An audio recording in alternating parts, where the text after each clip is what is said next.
I think the data center theme is still alive and well. I think one of the takeaways from Oracle's earnings last week is that the data center themes is strong and alive and well.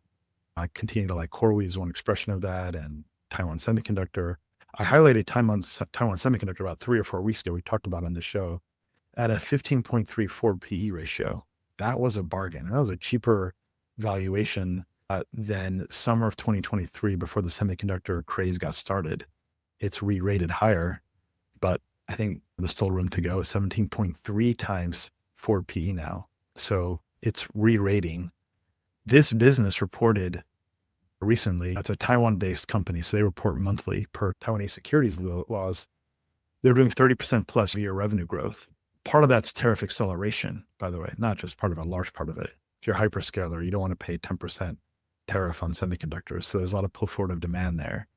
But the underlying, I would say, trend rate of revenue growth is 20%. Again, you had Jensen talking about $1 trillion in CapEx spend in 2030, and he's hit his numbers and exceeded them. His forecasts have been accurate. They're evidenced. So, and nothing, I assume the hyperscalers are changing any of that. I still like the data center theme. I like financials. Financials are leading today in the market, and there's a lot of opportunities I see. It's not just like one name. I have more opportunities that I see than I have risk budget to allocate because I'm fully allocated. I see opportunities we're passing on. I think I need to create a list of here are the 8 things we see today, or 15 things sometimes, because there's a lot out there. It's not just financials. When I see that, that's encouraging for the sector more generally. I see that in consumer discretionary. Norwegian Cruise Lines is a name I've been talking about. It's up 4% today. If you want a good entry, this morning was a little bit better, but this is not bad. I think consumer discretionary is fine. I think the consumer is healthy. Over the summer, you often see a pickup in initial claims and continuing claims. Usually those are head fakes that get reversed out. I think it's some kind of seasonal pattern, which we talked about last week. But consumers are spending, the baby boomers are spending. It's hard to find a sector that I'm not constructive on. Communications are fine. Technology has re-rated. There's room to go. You got to pick securities in that market now because most of them have come up. But financials still have plenty to do. Financials, many of them are prices lower than the elections.